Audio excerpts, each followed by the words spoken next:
RSS எனும் Trojan குதிரை. அத்தியாயம் 2. ஹிந்து ஒற்றுமை. பார்ப்பன ஆதிக்கமே நோக்கம். ஆர்எஸ்எஸ் என்ற சனாதன ஆரிய இந்து மத பிரச்சார முகமூடி அமைப்பு நமது மாணவர்களை, இளைஞர்களை அவர்களது பள்ளிக்கூட வகுப்புகளிலேயே பிள்ளை பிடிப்பவர்களைப் போல் பிடித்து அவர்களுக்கு உடற்பயிற்சி, விளையாட்டு, யோகா, ஒழுக்கம் இவற்றை கற்றுக் கொடுப்பதாக மயக்கி அந்த மாணவர்களின், அப்பாவி இளைஞர்களின், அவர்களின் பெற்றோர்களின் மூளையில் காவிச்சாயத்தை ஏற்றி வெறுப்பு அரசியல் பிரச்சாரத்திற்கு வித்தூன்றும் பணியை மிக லாபகமாக செய்வதற்கு தான் ஏதோ ஒரு தொண்டாற்று அமைப்பு என்பது போல வேடமிட்டு தங்களை வளர்த்து கொள்ளும் பார்ப்பன பணியா மேட்டிமை ஜாதி வர்க்கத்தவரின் பாதுகாப்பு அமைப்பாகும். அதை அப்பட்டமாக மற்றவர்கள், குறிப்பாக இளைஞர்கள், இளம் மாணவர்கள் புரிந்து கொள்ளாத வகையில் அவர்களுக்கு ஏதோ பெரிய தேசபக்தியை உருவாக்குவது போல பம்மாத்து காட்டுவார்கள்.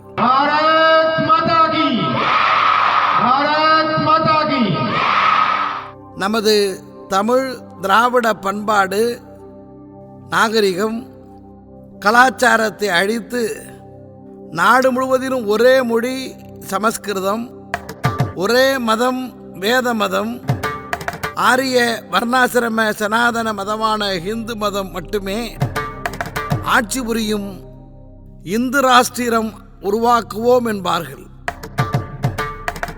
ஹிந்து மதம் என்ற இந்த பெயர் கூட இந்திய மொழிகளில் உள்ள சொல்லல்ல, அந்நியர்கள், வெளிநாட்டவர்கள் நமக்கு அளித்த பெயர் என்று காஞ்சி சங்கராச்சாரியார் சந்திரசேகரேந்திர சரஸ்வதி தெய்வத்தின் குரல் முதல் தொகுதி பக்கம் 122 குறிப்பிட்டுள்ளதையும் கவனத்தில் கொள்க. அப்படி இந்து ராஷ்டிரம் அமைந்தால் தற்போதைய நமது அரசமைப்பு சட்டம் கூறுவது போல் அதிகாரமிக்க மாநிலங்களை கொண்ட கூட்டாட்சி முறை, ஃபெடரல் ஸ்ட்ரக்சர் இருப்பதை மாற்றி மாநிலங்களே இல்லாத ஒற்றை ஆட்சி, யூனிட்டரி என்பதை நிலைநாட்டி ஜனநாயகத்திற்கு மெல்ல மெல்ல விடை கொடுத்து ஒரே நாடு, ஒரே தேர்தல், ஒரே பண்பாடு, ஆரிய சமஸ்கிருத பண்பாடு, ஒரே கல்வி திட்டம், ஒரே ரேஷன் அட்டை என்பவை மூலம் மாநிலங்களின் அதிகாரங்களையே புறந்தள்ளி ஒரே வகை சட்டங்கள் என்று ஆக்கிட இந்திய ஒன்றிய அளவில் தாங்கள் பெற்றுள்ள பெருத்த பார்லிமெண்ட் மெஜாரிட்டியை ஒரு வாய்ப்பாக பயன்படுத்திக் கொள்ள முனைகிறது ஆர்எஸ்எஸ். அந்த இலக்குக்கான ஆள்பலத்தை பெருக்கிட சிறுவர்களாக இருக்கும்போதே அவர்களை பிடியுங்கள், கேட்ச் தம் யங் என்ற முறையை வடபுலத்தில் செயல்படுத்தி வருகிறார்கள்.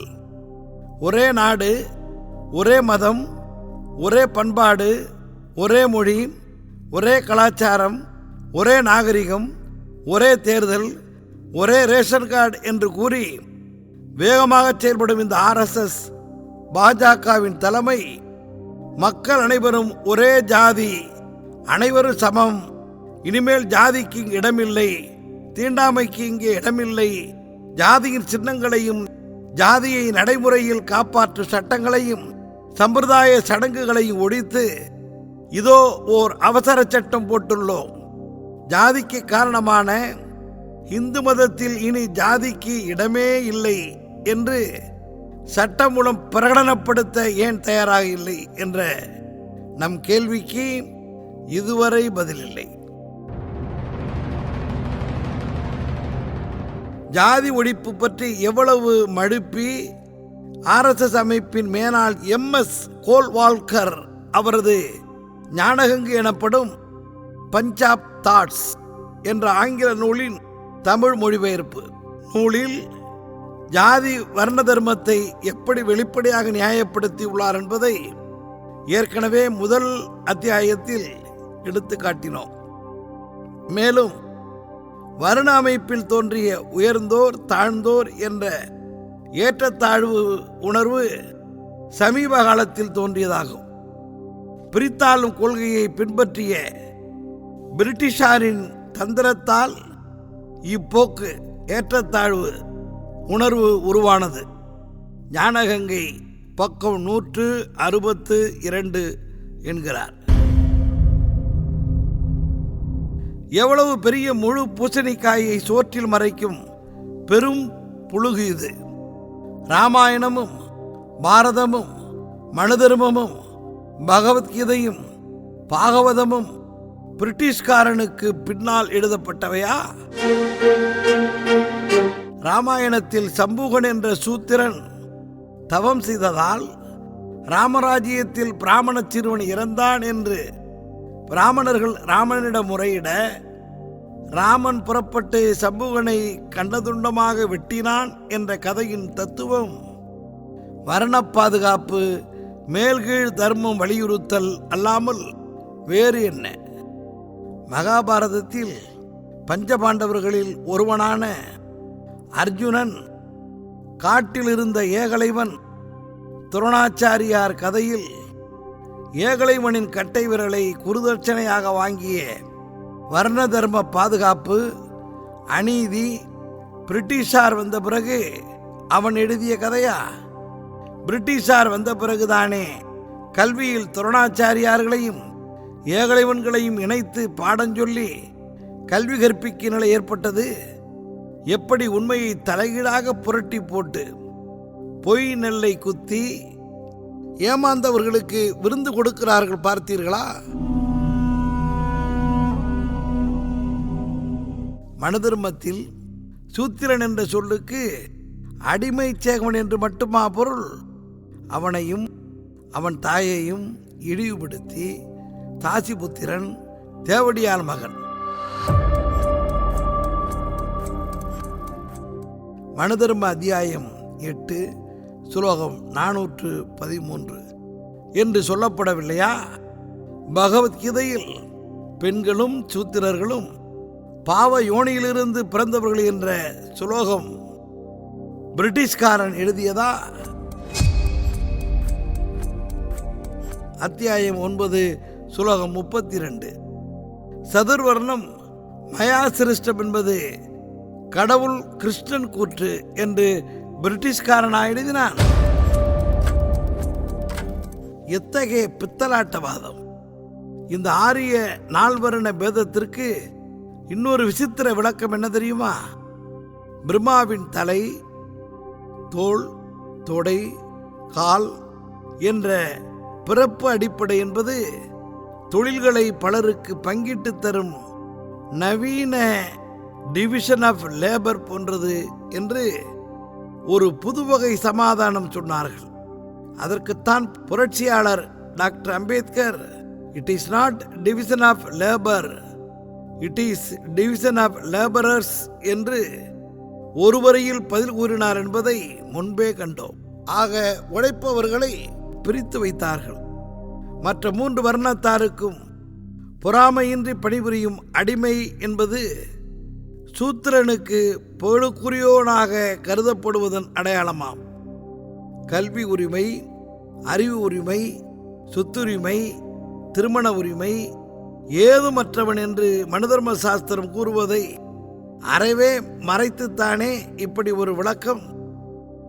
வர்ணாசிரம தர்மத்தையும் ஜாதியையும் ஒழிக்கும் திட்டமோ லட்சியமோ RSSக்கு கிஞ்சிற்றும் கிடையாது. இக்கேள்வி கேட்கப்படும் பொழுதெல்லாம் RSS தலைவர்கள் கழுவிய மீனில் நடுவிய மீனாகவே பதிலளிக்காமல் சாமர்த்தியமாக தவிர்த்து விடுவர் அல்லது சற்று குழப்பி விடுவர். இது நமது கற்பனையான குற்றச்சாட்டு அல்ல. தினேஷ் நாராயணனின் the RSS and the making of the deep nation என்னும் நூலில் இடம்பெற்றுள்ள ஒரு நிகழ்வு குறிப்பிடத்தக்கது.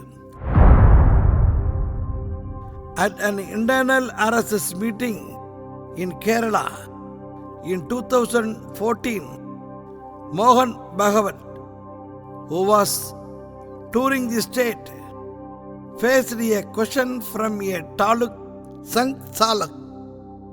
It appears caste consciousness is increasing even as the Hindu society progresses. Many incidents in Kerala and elsewhere point to that. Do you think the Sangh can stop such thinking? Bhagavat replied, the Sangh should not get into eradicating or opposing caste. Caste is a system, though now perverted, that exists in the society. It would remain until the society believes in it. When it becomes disagreeable, society itself will reject it. The society should think about it, not just the Sangh. It was a peculiar answer that reveals a dilemma. It is accused of casteism. If it portrays caste as a useful social system gone away, if it rejects it, it risks upsetting its own well-wishers and supporters. Either position also comes with a political cost that the Sangh is not prepared to pay. We are not supporting it because if we do, then those who are anti-caste will become anti-Sangh. We are not opposing it because if we do, then those we support it will stand against us, who are neither supporters nor opposers. That the age-old caste system is now decrepit is a fact, but it does not have an alternative. But it is not the Sangh's job to find one. Bhagavat said, the only way out then is take the high ground away from the turbulent waters. Our job is to create a Hindu society that is not casteist by nature. Affection and respect should grow to eliminate casteism. Differences and discrimination in society should go, and a brotherhood of Hindus should develop among all sections. The RSS and the Making of the Deep Nation, page 290 to 291. இதன் தமிழாக்கம். 2014 ஆண்டில் கேரள மாநிலத்தில் சுற்றுப்பயணம் மேற்கொண்டிருந்த RSS தலைவர் மோகன் பகவத் taluka RSS தலைவர் ஒருவரின் கேள்வியை ஒரு கூட்டத்தில் எதிர்கொள்ள வேண்டி நேர்ந்தது. இந்து சமூகம் முன்னேறி கொண்டிருக்கும் நிலையிலும் கூட அது ஜாதி உணர்வு கொண்டிருப்பதாகவே தோன்றுகிறது. கேரளாவிலும் மற்ற பல இடங்களிலும் நடந்தேறியுள்ள சில நிகழ்வுகள் இதனை சுட்டிக்காட்டுகின்றன. அத்தகையதொரு சிந்தனையை சங் பரிவாரத்தால் தடுத்து நிறுத்த முடியும் என்று நீங்கள் நினைக்கிறீர்களா என்பதுதான் அந்த கேள்வி. அதற்கு பதிலளித்த பகவத் கூறினார், ஜாதி நடைமுறையை ஒழிப்பதிலோ அல்லது எதிர்ப்பதிலோ சங் பரிவார் தன்னை ஈடுபடுத்திக் கொள்ளக்கூடாது. இன்று அது நெறிதவறியதாக தோற்றமளித்தாலும் ஜாதி என்பது ஒரு நடைமுறையே ஆகும். சமூகத்தினால் நம்பப்படும் வரை அது இருக்கத்தான் செய்யும். ஏற்றுக்கொள்ள முடியாததாக அது ஆகும்போது சமூகமே அதனை நிராகரித்துவிடும். சங் பரிவாரம் மட்டுமே நினைத்து பார்ப்பதில் பயனில்லை. ஒட்டுமொத்த சமூகமும் அதனை பற்றி சிந்தித்து பார்க்க வேண்டும் என்று பதிலளித்தார். இது சிந்தனையில் உள்ளதொரு ஊசலாட்டத்தை வெளிப்படுத்தும் விசித்திரமான ஒரு பதிலாகும். ஜாதி நடைமுறை பயன்மிகுந்த ஒரு சமூக நடைமுறை என்று RSS எடுத்து காட்டுமேயானால் ஜாதி உணர்வு கொண்ட அமைப்பு அது என்று குற்றஞ்சாட்டப்படுகிறது. ஜாதி நடைமுறையை அது நிராகரிக்குமேயானால் தங்கள் ஆதரவாளர்கள் மற்றும் நலம் விரும்பிகளை கவலை கொள்ளச் செய்யும் ஓர் ஆபத்தினை அது எதிர்கொள்ள வேண்டியிருக்கும். இது பற்றி எந்த ஒரு முடிவை மேற்கொண்டாலும் அதற்கான மிகப்பெரிய விலை ஒன்றை அது கொடுக்க வேண்டியிருக்கும். ஆனால் அத்தகைய விலையை கொடுப்பதற்கு அது தயாராக இல்லை. நாம் அதனை ஆதரிக்கவில்லை. அவ்வாறு ஆதரித்தால் ஜாதி நடைமுறைக்கு எதிரானவர்கள் சங் பரிவாரத்துக்கு எதிரானவர்களாக ஆகிவிடுவார்கள் என்பதே இதன் காரணம். நாம் அதனை எதிர்க்கவும் இல்லை. அவ்வாறு செய்தால் ஜாதி நடைமுறையை ஆதரிப்பவர்கள் நமக்கு எதிரானவர்களாக ஆகிவிடுவார்கள். எனவே நாம் ஜாதி நடைமுறையை ஆதரிப்பவர்களும் அல்ல, எதிர்ப்பவர்களும் அல்ல. காலம் காலமாக நிலை வரும் ஜாதி நடைமுறை இப்போதும் ஒரு நிதர்சன உண்மையாக இருப்பதாகும். அதற்கு ஒரு மாற்று இருக்கவில்லை. ஆனால் அத்தகைய ஒரு மாற்றை கண்டுபிடிப்பது சங் பரிவாரத்தின் வேலை அல்ல என்று பகவத் கூறினார். இந்த பிரச்சனையிலிருந்து விடுபடுவதற்கான ஒரே வழி கொந்தளிக்கும் கடலை விட்டுவிட்டு உயர்ந்ததொரு இடத்தை அடைவதுதான். உண்மையில் ஜாதி உணர்வற்ற ஒரு ஹிந்து சமூகத்தை உருவாக்குவதே நமது பணியாகும். ஜாதிய உணர்வை ஒழிப்பதற்கு மக்களிடையே அன்பும் மரியாதையும் வளர வேண்டும். சமூகத்தில் இருக்கும் வேறுபாடுகள் பாகுபாடுகள் ஒழிய வேண்டும். அனைத்து மக்கள் பிரிவினரிடையேயும் ஹிந்து சகோதர உணர்வு வளர வேண்டும். மேற்கண்ட நூல் பக்கம் 290, 291. பாலுக்கும் காவல் பூனைக்கும் தோழன் என்று பம்மாத்து காட்டும் போக்கைத்தான் மேற்கண்ட பதிலில் நாம் காண முடியும். தானாய் எல்லாம் மாறும் என்ற பழைய பொய்யை மீண்டும் மீண்டும் சொல்லிக்கொண்டே அதற்கு மாறாக வர்ண ஜாதி பாதுகாப்பை உறுதி செய்வதே RSSின் பணி.